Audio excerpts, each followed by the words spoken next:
빨래방 창업, 장치산업에 해당됩니다. 뭐 가게 하나 여는데 무슨 장치산업까지. 네, 가게 하나지만 기본적으로 창업의 여러 가지 유형 중에 시설 투자 중심의 창업이라는 얘기예요. 빨래방 창업은 기본적으로 시설 갖춰놓고 돌리는 사업이거든요. 사람이 필요하더라도 한 명 내지는 없거나 바쁘게 움직이는 데가 뭐 한 2명 뭐 이 정도로 돌아가는 거기 때문에 실제로 장치산업에 가까운 시설형 창업이다 라고 하는 겁니다. 그래서 아까 제가 고정비가 높다고 그랬고, 고정비가 높은 사업은 안정화가 되면 오랫동안 안정적으로 갈 수 있는 장점이 있는가 하면, 뭔가 안 되면요, 잘못 선택을 해버리면 돈을 왕창 날리는 그런 일도 벌어집니다. 단점, 장단점이 있다는 얘기죠.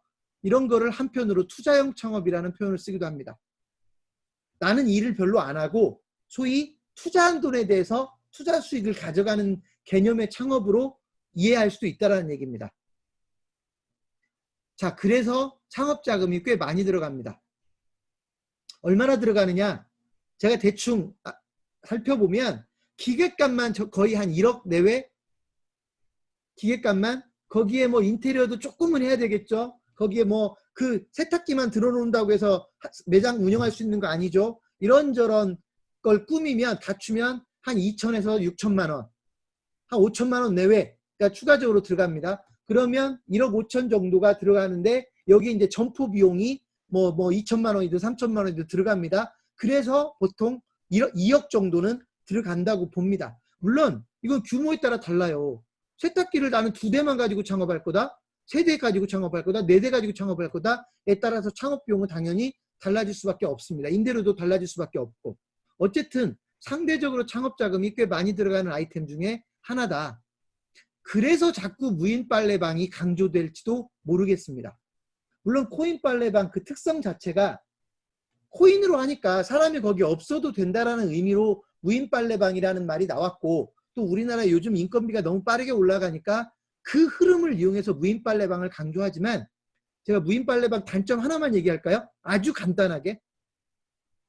나는 빨래방에서 빨래를 하고 싶은데 시간이 없어요. 그래서 빨래를 방에다 맡겨놓고 어디 좀 갔다 오고 싶은데 무인 빨래방은 그걸 할 수가 없어요.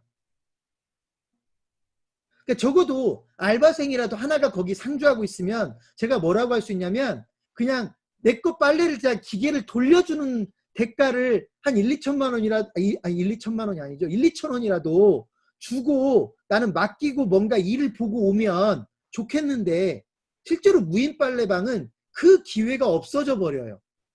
100% 무인 빨래방으로 돌리면. 그래서 이거는 그것 때문에 여기를 이용할 수 있는 사람이 이용할 수 없게 된다고요. 이런 단점들이 분명히 있기 때문에 무인 빨래방이 자꾸 강조되는 게 과연 좋기만 한 것이냐를 생각해 볼 필요가 있다는 얘기입니다.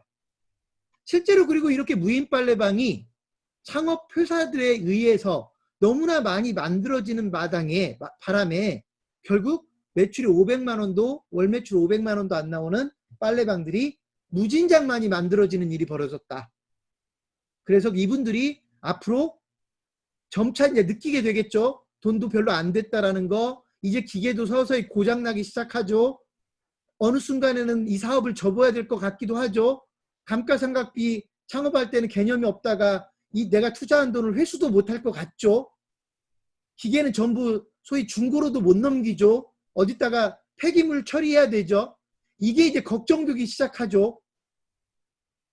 그러면서 헐값에 이제 매장들이 나오기 시작하는 겁니다. 이런 상황들이 벌어질 수 있는 시장이고 이미 벌어지고 있는 시장이라는 걸 여러분이 좀 아셔야 됩니다.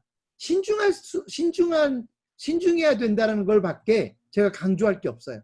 신중해야 된다. 이 사업이 재밌는 부분도 있고 장점도 있지만 신중해야 된다라고 하는 걸 강조합니다. 왜 자꾸 은행이자율하고 비교하는지 제가 답답해서 미치겠어요.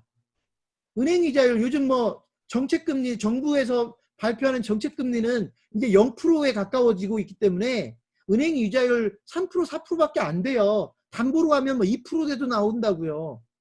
그러니까 자꾸 은행 이자율로 비교하는데, 여러분 은행 이자율로 비교할 때는요, 안전한 자산이라는 걸 전제로 해야 돼요. 은행에다 돈 넣어놓으면 일단 안전하잖아요. IMF가 터지지 않는 한. 그러니까 기본적으로 안전한 자산일 때 그 돈이 자산이 사라지지 않는다고 하면 은행 이자라고 비교해도 되는데 창업이라는 거는요. 내가 그걸 회수하지 못하면 그거는 이자율 개념은 의미가 없는 거거든요. 근데 그거를 자꾸 은행 이자율로 비교해가지고 자꾸 그보다는 낫지 않냐고 3배나 되지 않냐고 4배나 되지 않냐고 5배나 되지 않냐고 강조하는데요. 그것도 정확하게 계산했을 때 얘기라고요. 정확하게 계산했을 때. 그래서 여러분은 적어도 제대로 계산하고 창업을 해야 된다. 맨 마지막 줄에 제가 뭐라고 써놨냐면 도대체 얼마를 벌 수 있는지 따져봐야 된다. 내가 이 사업을 하면 도대체 얼마를 할 수 있는지 아이템만 지금 고르고 있는 상태에서 얼마 버는지 따져보는 건 아무 의미가 없고요. 아이템 결정하고 자리까지 결정해놓고 내가 얼마 벌 수 있는지 따져봐야 세탁기 2대를 돌릴 때 벌 수 있는 돈과 세탁기 3대를 돌릴 때 벌 수 있는 돈과 세탁기 4대를 돌릴 때 벌 수 있는 돈이 다르기 때문에 적어도 여러분이 얼마를 벌 수 있는지에 대해서 따져보고 창업하는 게 매우 중요하다. 이걸 제가 앞에서 뭐라고 했냐면 수익성 분석이라고 한 겁니다. 자, 여기서 여러분들한테 하나 제가 약속을 하고 가죠.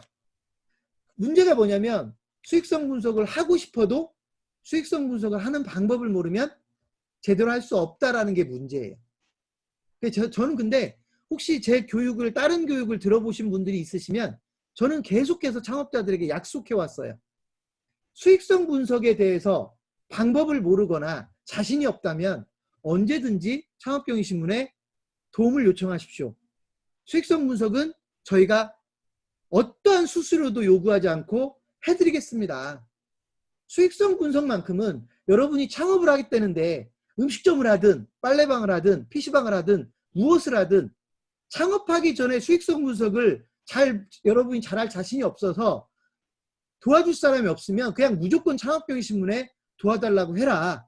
전혀 수수료 들어가지 않는다. 영원히 공짜. 창업경위신문 제가 대표로 있는 한 영원히 그 수익성 분석에 대해서는 돈을 안 받겠다라고 얘기를 해요.